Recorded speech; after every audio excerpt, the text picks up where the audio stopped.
O ano era 1900. Uma confusão entre os cientistas acabara de começar. Alguns defendiam a energia quantizada que Max Planck acabara de criar. Outros, assim como o próprio Max Planck, duvidavam que a energia realmente pudesse ser quantizada. Até que então surgiu Albert Einstein e o efeito fotoelétrico.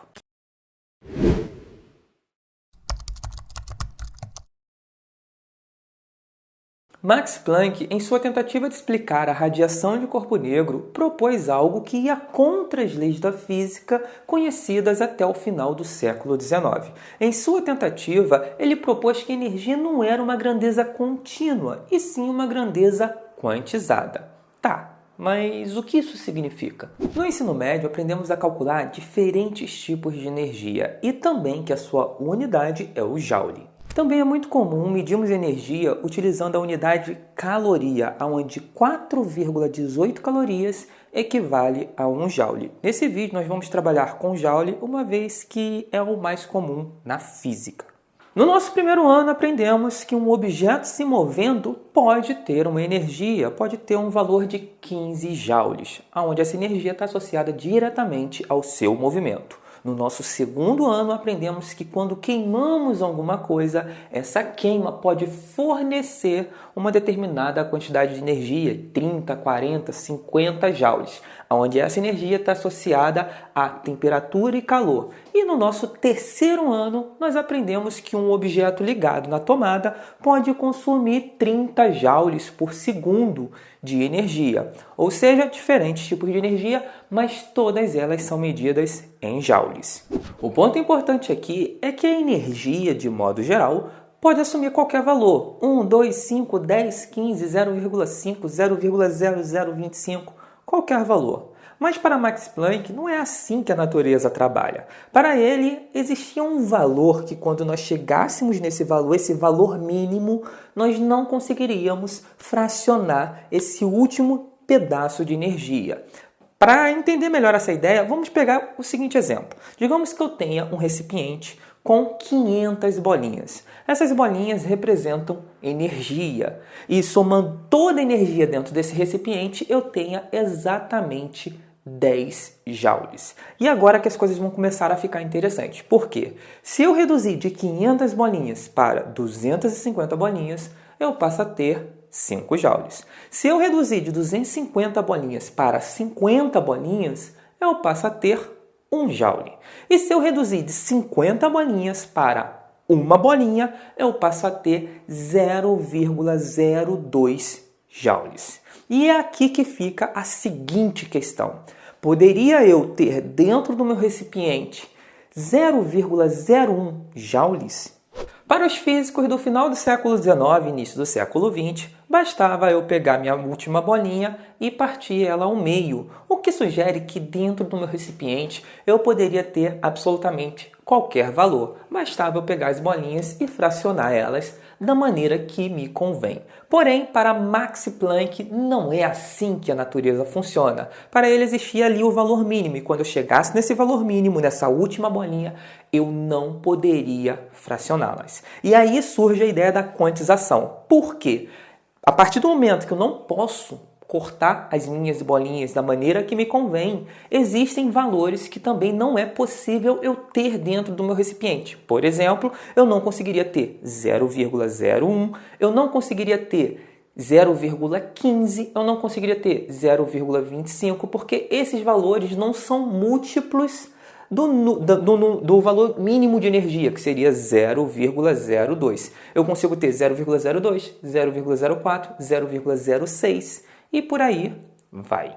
A ideia de termos essas bolinhas representando a menor unidade de energia, que os físicos chamam de pacotes de energia, é representada dentro das equações de Planck pela letra H, que ficou conhecida como a constante de Planck. Uma coisa bem legal é que se você viu esse H em alguma fórmula física, pode ter certeza que se trata de mecânica quântica. Agora que tivemos um panorama geral de como estava a comunidade científica nessa questão de a energia pode ser fracionada como bem entendermos, sim ou não, é aí que entra Albert Einstein com o efeito fotoelétrico para encerrar essa discussão. Todos os cientistas da época já conheciam o efeito fotoelétrico, porém não compreendiam muito bem. A ideia desse fenômeno é bem simples. Os cientistas perceberam que determinados materiais, quando iluminados por uma luz, eles ejetavam elétrons. E isso não era nada muito surpreendente, uma vez que eles já sabiam que a luz é uma forma de energia e quando os elétrons recebem essa forma de energia, eles simplesmente se desprendem. Uma analogia que nós podemos fazer é quando você pega a água e bota para ferver. À medida que você concede energia para a sua água, moléculas de água acabam se desprendendo e indo embora. A ideia é quase a mesma. Estou dando energia, partículas se desprendem e vão embora. O que tinha de estranho nesse fenômeno era o seguinte: quando eles jogavam uma luz vermelha sobre esse objeto, eles não viam elétrons sendo ejetados. Então, eles aumentavam a potência dessa luz, deixando ela muito mais intensa, e ainda assim eles não viam elétrons sendo ejetados. Porém, com uma pequena luz azul, eles começavam a ver elétrons sendo ejetados. E eles não entendiam por que a luz azul, ou uma luz de maior frequência, como violeta ou ultravioleta, tinha a capacidade de ejetar elétrons, enquanto que a vermelha não tinha para determinados materiais. Em outros materiais, a vermelha ejetava, mas outras de menor frequência não ejetavam os elétrons. Isso era uma dúvida muito grande entre a comunidade científica que muitos cientistas tentaram explicar e não conseguiram, até que surgiu Albert Einstein. Albert Einstein já tinha concluído seus artigos sobre a relatividade geral e a relatividade restrita e ele ficou muito próximo de Max Planck, até que ele decidiu utilizar as ideias de quântica, a ideia da quantização de energia de Max Planck, para tentar explicar esse fenômeno. O real problema era o seguinte: os elétrons eles estão presos nessa placa. Eles estão presos porque eles fazem parte da placa, de certa forma. Quando os físicos jogavam a luz vermelha, tudo bem os elétrons não conseguirem se soltar da placa e ir embora. Mas, para eles, se eu aumentasse a intensidade, de certa forma eu estou dando mais energia. Então, era para em algum momento os elétrons se soltarem da placa e sair. Porém, não era o que acontecia. Agora, quando eu colocava uma luz azul, uma luz de maior frequência, uma luz violeta ou ultravioleta, mesmo que fosse bem fraquinha essa luz, a gente já via esses elétrons sendo ejetados. Então, Einstein teve uma terrível sacada, uma ideia genial. Ele passou a olhar para a luz de uma maneira diferente. E se a luz vermelha fosse composta por bolinhas, como Max Planck tinha sugerido a ideia da quantização? Lembrando que a ideia de bolinhas é uma ideia que eu estou usando aqui nesse vídeo, tá? Max Planck em nenhum momento falou a palavra bolinha. Mas a ideia é, e se a luz fosse quantizada? Vamos utilizar a ideia de bolinhas. E se a luz fosse feita por bolinhas? As bolinhas vermelhas elas iam ser menores, menos energética, mais fraca, enquanto que as bolinhas azuis seriam maiores, mais energéticas, com mais energia para oferecer para os elétrons. Então, quando aumentava a quantidade, a intensidade de luz, o que acontecia, na verdade, era simplesmente aumentar a quantidade de bolinhas. Só que o elétron, ele absorve somente uma bolinha. E se essa bolinha não tiver energia para fazer ele se desprender e ir embora, ele não vai absorver essa bolinha. Então, ter muitas bolinhas vermelhas não resolvia o problema do elétron que está preso ali na placa. Para ele se soltar, ele precisa somente de uma bolinha azul com mais energia, que dê energia suficiente para ele se soltar da placa e sair. E aí isso resolvia o problema do efeito fotoelétrico, porque não é a intensidade que importa. O que importa é ter as bolinhas com energia necessária para poder libertar o elétron. Bem, Albert Einstein basicamente explicou essa ideia no seu artigo sobre o efeito fotoelétrico, que, por sinal, rendeu o Nobel para Einstein. E isso solucionou o grande problema. A energia realmente pode ser fracionada ou ela tem um pacote, existe um valor mínimo. A ideia de Einstein colocar a onda, a luz como bolinhas e isso ter explicado o efeito fotoelétrico foi crucial para o nascimento da mecânica quântica. Ela nasceu ali com Max Planck, mas o efeito fotoelétrico foi aquilo que validou de maneira geral, que a teoria estava realmente correta, que não era uma alucinação de Planck essa questão da energia quantizada.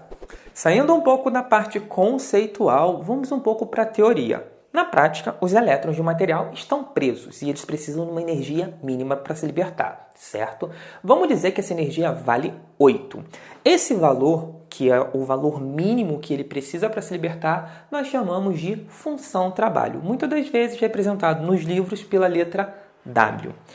O fóton, ou seja, a luz que vai iluminar o nosso material, ele vai jogar ali fótons, que são essas bolinhas, certo, de energia.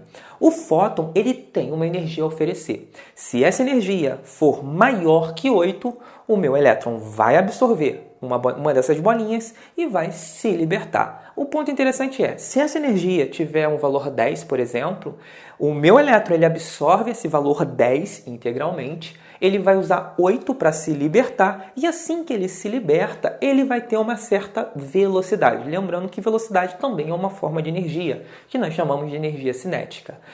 O que ele vai ter de velocidade vai ser justamente aquele 2 que sobrou. Lembrando, se o fóton ofereceu 10, ele usou 8 para se libertar, sobram 2, ele vai usar esses 2 na forma de energia cinética e vai sair com uma determinada velocidade. Isso significa que se eu iluminar com uma luz que tenha mais energia, que tenha bolinhas mais energéticas, ou seja, com uma ultravioleta, por exemplo, esse elétron ele também vai se libertar, mas ele vai sair, vai ser ejetado com uma velocidade ainda maior do que aquele que se libertou utilizando a luz azul. Então, o ponto interessante da expressão é o seguinte: W é o que é necessário para o meu elétron se libertar.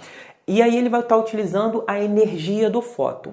O que não vai ser usado pelo W vai ser utilizado como energia cinética, que é energia de velocidade. E basicamente essa é a expressão que Einstein chegou para explicar o efeito fotoelétrico. Um ponto interessante é a energia do fóton. Como a gente calcula a energia do fóton? A energia é calculada por hν, onde H é a constante de Planck e νi é a frequência do fóton, a frequência da luz utilizada. Baixa frequência, vermelho, alta frequência, azul, violeta e por aí vai. E aí eu quero chamar a atenção de vocês para a letra H, que é a constante de Planck. Lembra? Se tem a constante de Planck, é mecânica quântica. A expressão de Einstein provou que o efeito fotoelétrico não depende da intensidade da luz, mesmo que ter alta intensidade seja sinônimo de ter muita energia. Mas, na verdade, o efeito fotoelétrico depende da frequência da luz, uma vez que ter uma alta frequência significa ter fótons com mais energia. E sim, fótons é o nome oficial do que eu estou chamando aqui esse vídeo todo de bolinhas. Além de Einstein ter explicado o efeito fotoelétrico por tabela, ele validou a teoria quântica de Planck, mas isso deu origem a um novo problema. Se a luz é uma onda, como Einstein poderia tratar uma onda sendo composta por bolinhas? E quem explicou isso foi Louis de Broglie com os seus estudos sobre a dualidade onda-partícula. Se você chegou até aqui, não se esqueça de se inscrever no canal, é só clicar nessa bolinha, se inscrever no canal e lembre-se que tudo começou lá em Física das Radiações e depois veio para cá, para Mecânica Quântica, aonde esse é o nosso segundo vídeo. Não esqueça de comentar aqui embaixo o que vocês acharam desse vídeo e a gente se vê no próximo vídeo. Valeu!